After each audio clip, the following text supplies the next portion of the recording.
Two true Domino's horror stories. Story 1. The Delivery Part 1.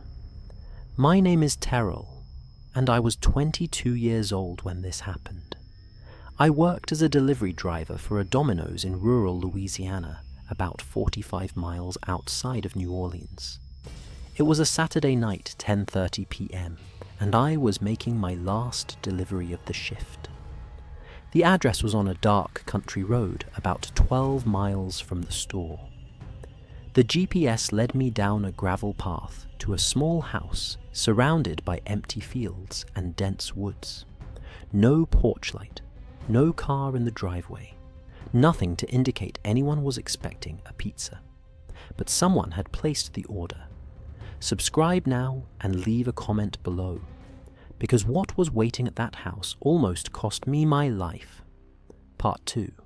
Delivering pizza in rural Louisiana was a different experience from working in the city.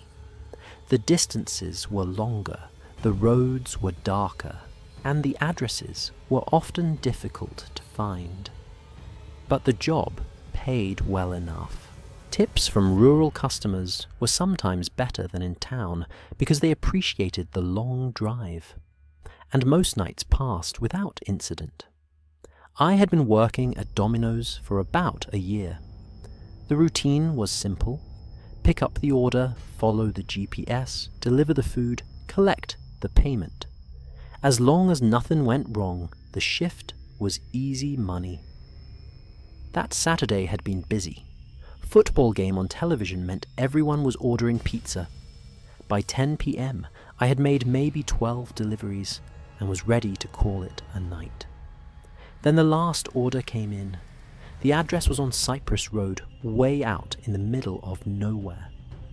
I had delivered to that general area before, mostly to farmhouses and hunting camps. The order was simple: 2 large pepperoni pizzas, an order of breadsticks, and a 2-liter of Coke. Paid with card online, so I did not need to collect cash.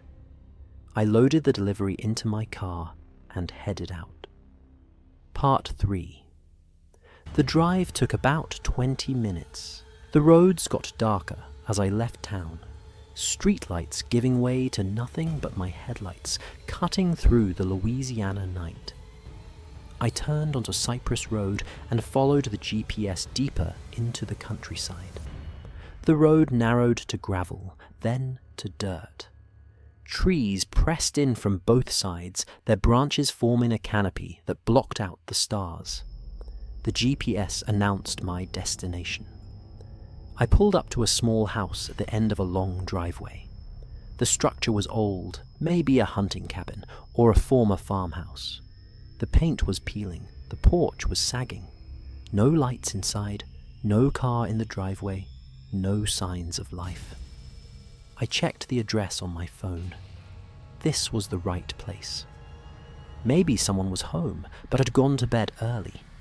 Maybe they were expecting the pizza and would turn on a light when they heard me pull up. I grabbed the delivery bag and walked toward the porch. The boards creaked under my feet. The door was closed, no doorbell visible. I knocked. Domino's delivery, silence. Part 4. I knocked again, louder. Hello, someone ordered pizza. Nothing. I pulled out my phone to call the number on the order. The number had been disconnected. A chill ran down my spine despite the humid Louisiana air. Someone had ordered 2 pizzas to a dark house in the middle of nowhere, using a disconnected phone number and a prepaid card. This was wrong. Everything about this was wrong. I turned to walk back to my car.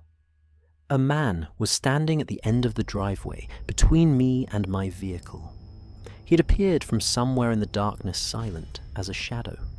He was big, maybe 6'2", wearing dark clothes that blended with the night. "You brought my pizza," he said. His voice was calm, almost pleasant. "Yeah, that will be... Actually, it was prepaid online. Here you go." I held out the delivery bag, my hand trembling slightly. He did not take it. Part 5. "Why do you not come inside?" he said. "It is rude to eat alone. I ordered too much for one person. I have to get back. More deliveries waiting." He smiled. The expression did not reach his eyes. "No, there are not. You are the closing driver. This is your last run. I called the store before I placed the order. Asked about your delivery radius, your hours when you would be sending someone out this way." He had researched the store. He had planned this. "Look, I do not want any trouble. Take the pizza. I am leaving." I started walking toward my car, giving him a wide berth. He moved to block my path. I said, "Come inside." His voice had changed. The friendliness was gone, replaced by something cold and commanding. "No." I reached into my pocket for my car keys. He lunged. Part 6. I threw the pizza bag at his face and ran. It bought me maybe 2 seconds. I sprinted toward my car, my boots pounding on the graveled driveway. He caught me before I reached the door. His hand grabbed my jacket, spinning me around. I hit the ground, hard gravel scraping my palms. He was on top of me, his weight pressing me into the dirt. "You should have just come inside," he said. "Now this is going to be harder." I grabbed a handful of gravel and threw it in his eyes. He screamed, his hands going to his face. I scrambled out from under him and ran, not toward my car. He was too close to it. I ran toward the trees. The woods were dark, thick with undergrowth. I crashed through branches and vines, not caring about the noise. Behind me, I heard him cursing, recovering, chasing. I pulled out my phone and dialed 911 while I ran. 911, what is your emergency? Someone is chasing me. Cypress Road at the end, I am a pizza delivery driver. He tried to attack me. Officers are being dispatched. Stay on the line. Part 7. I ran deeper into the woods, trying to put distance between us. His footsteps were crashing through the underbrush behind me. He was not giving up. I found a fallen tree and crawled underneath it, pressing myself into the dirt. I muted my phone, keeping the line open. Silence. Then footsteps getting closer. He walked past my hiding spot, maybe 10 feet away. "I know you are out here," he called. "These are my woods. I know every inch of them. You cannot hide forever." He moved on, searching through the darkness. I stayed still, barely breathing for what felt like hours, but was probably minutes. Then I heard sirens, distant at first, then closer. Red and blue lights flickering through the trees. The footsteps retreated, moving away from me, deeper into the woods. I crawled out from under the log and stumbled toward the lights. Part 8. The police found me at the edge of the road, covered in dirt and scratches, shaking uncontrollably. They searched the property and the surrounding woods, but did not find him that night. But they found evidence of what he'd been planning. In the basement of that house, they found restraints bolted to the concrete floor. A mattress stained with things I do not want to think about. And photographs. Pictures of other young people. Delivery drivers, service workers, anyone who could be lured to an isolated location with a simple phone order. Some of those photographs matched missing person reports. His name was Vernon Dale Hutchins, 54 years old. He owned that property and several others throughout rural Louisiana. He was arrested 3 weeks later at a different property, attempting the same approach with a pizza delivery driver from a different store. Vernon Hutchins was convicted of multiple counts of kidnapping, assault, and murder. 3 bodies were eventually found on properties he owned. he is on death row in Louisiana. I quit my job at Dominos the day after they arrested him. I could not deliver pizzas anymore. Every dark road, every rural address, every order that seemed slightly off, I would freeze unable to get out of the car. The company changed their delivery policies after what happened. No more deliveries to addresses more than a certain distance from the store. Mandatory check-ins for drivers on rural routes. GPS tracking that alerts managers if a driver stops for too long. But none of that erases what almost happened. I was minutes away from becoming another photograph in that basement.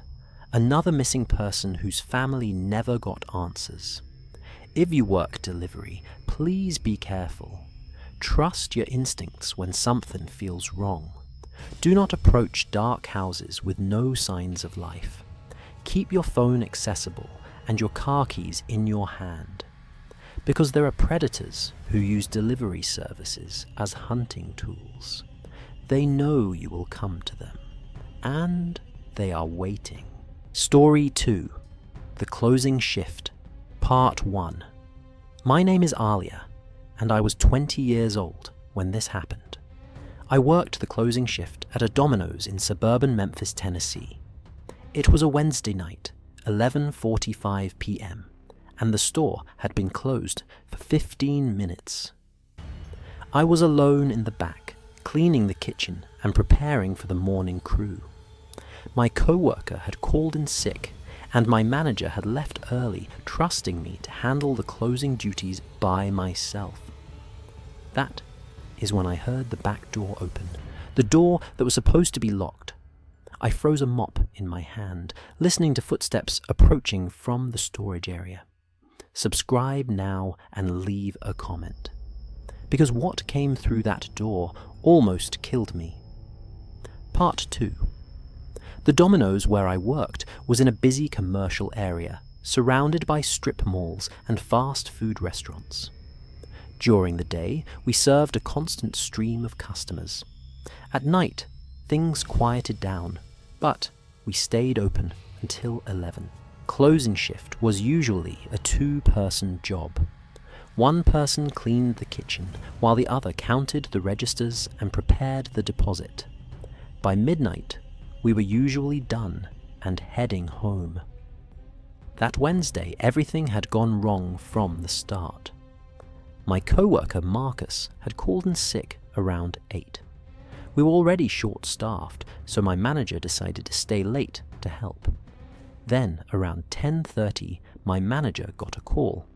Family emergency. She had to leave immediately.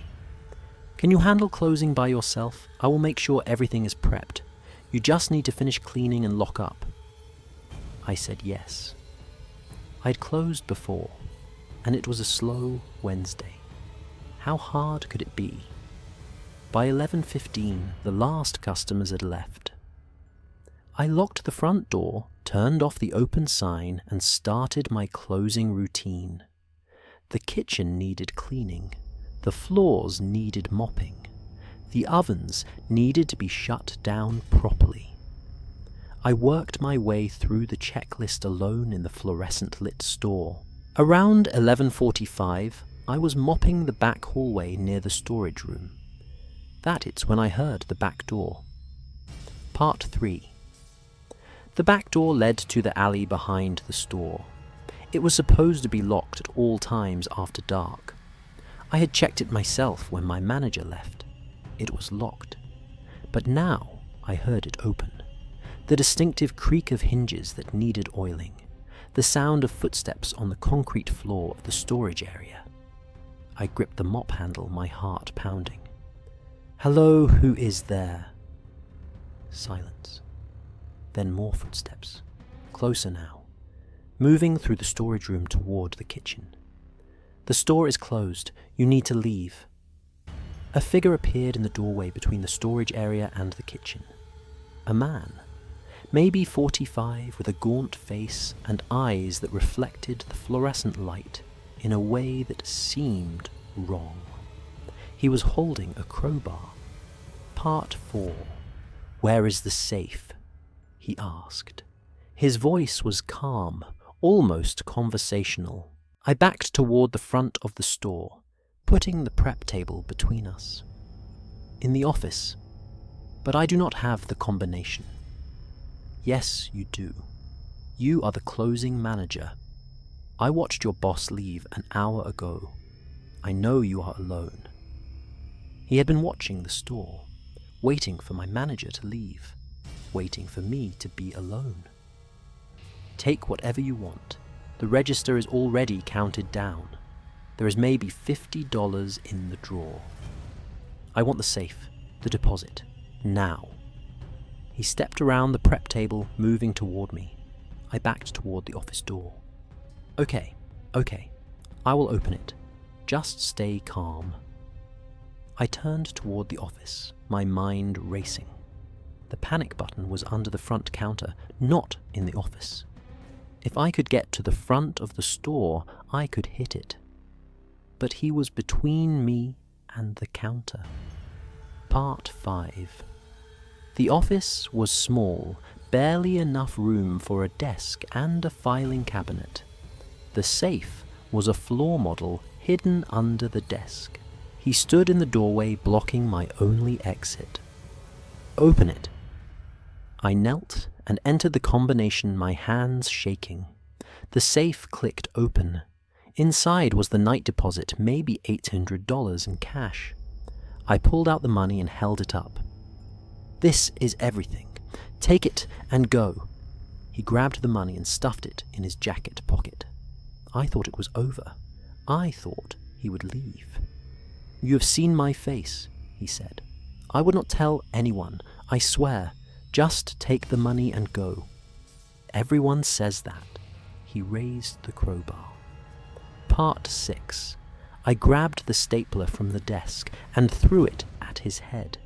It caught him in the forehead, not hard enough to hurt him, but enough to make him flinch. I dove past him through the doorway into the kitchen. He grabbed my shirt. I heard the fabric tear as I pulled away. I ran toward the front of the store, toward the panic button.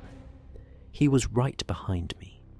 I could hear his breathing, feel his footsteps shaking the floor. The counter was 10 feet away. 5. I reached for the panic button.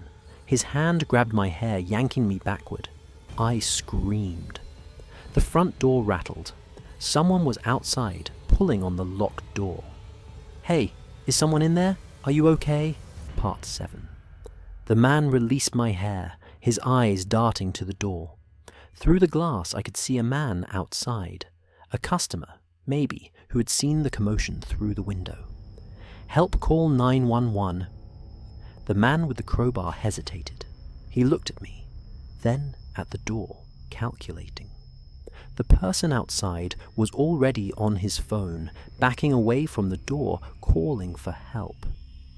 This is not over, the man said. He turned and ran toward the back of the store, toward the alley. I hit the panic button and collapsed behind the counter, shaking. The police arrived within 8 minutes. They searched the alley, the surrounding area, the storage room. He was gone. But they found evidence of how he had gotten in. The back door lock had been picked. The scratches around the keyhole were fresh. And they found fingerprints. Part 8. His name was Douglas Ray Patterson, 47 years old. He had a history of armed robbery spanning 4 states. He had targeted small businesses that stayed open late, pizza places, convenience stores, fast food restaurants, always waiting for employees to be alone, always entering through back doors. Some of his previous victims had been hurt badly. One had been hospitalized for 3 weeks after being beaten with the same crowbar. Douglas Patterson was arrested 2 weeks later at a different pizza place about 50 miles away. He had tried the same approach, but a silent alarm had alerted police before he could get inside. He was convicted of armed robbery assault and breaking and entering. He is serving 25 years in federal prison. I quit my job at Dominos the week after they arrested him. I could not work closing shifts anymore. Every sound made me jump. Every time I heard a door open, I froze. Every time I was alone in a building, I panicked. The company changed their policies after what happened. No employee closes alone. Better locks on back doors. Panic buttons in multiple locations throughout the store. Security cameras that are monitored remotely. But none of that erases what almost happened. I was alone in that store with a man who had hurt people before. The only thing that saved me was a stranger who happened to be walking by at exactly the right moment. If he had not seen the commotion, if he had not stopped to check, if he had not called the police, I would be another statistic, another employee hurt during a robbery. If you work closing shifts, please be careful. Never work alone if you can avoid it. Check all the locks. Know where the panic buttons are. Have a plan for emergencies. Because predators target people who work late. They watch the stores. They wait for employees to be alone. And they count on no one being there to help. The end. If these stories scared you, leave a comment below and tell me which one was the most terrifying. And remember, whether you are delivering pizzas to rural addresses or closing up a store late at night, always pay attention to your surroundings. Trust your instincts when an order feels wrong. Check the locks before you start your closing routine. And never assume you are safe just because you are at work. Because predators hunt where workers are vulnerable, and they are waiting for the moment when you are alone.